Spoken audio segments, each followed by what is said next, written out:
My name is Shehnaaz Khan.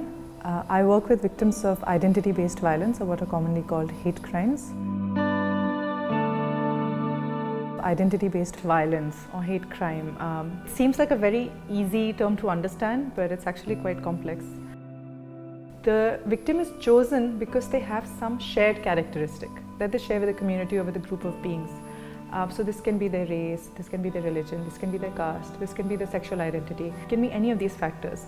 And so apart from that crime itself, the hate or the prejudice against that identity is also a motive for that crime. So that bias against that identity is what is making that a hate crime. When you attack someone who's walking on the road because that person is wearing a turban, for example, even though it's just one person who's attacked, it's actually an attack on an entire identity, on all who share that characteristic. And that's what elevates it and makes hate crime more than just a crime. I started with trying to understand how often does this happen, how much of a problem is it, and then once I actually got into it and met those victims and those survivors and their families, that's when it hit me as to how devastating this can be. But you understand that this issue is so important and it needs to be brought to the forefront because those victims and those survivors don't have that voice. And I have that voice because of my education, my background. India does have this problem, but it's not the worst in India.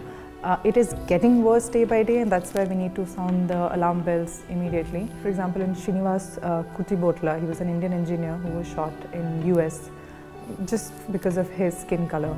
And then I looked at Bangladesh. They've had a spate of these brutal hackings where these motorbike-born men will just come out and brutally hack a person to death.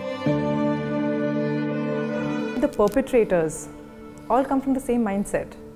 They're all people who hate, and the object of their hate could change.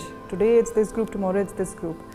But where they're coming from, that is the same in all these countries. If that message I can get across, that don't hate that group or that identity that you think is doing this, but hate that underlying attitude, that notion that it is okay to do this.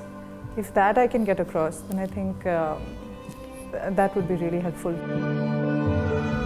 What I think of every day before, especially before meeting these families, is to just make a simple bond with them, let them know that they're not alone in this world, that there are people who care for them, and take a little bit of their pain with me and maybe give a little bit of my hope to them.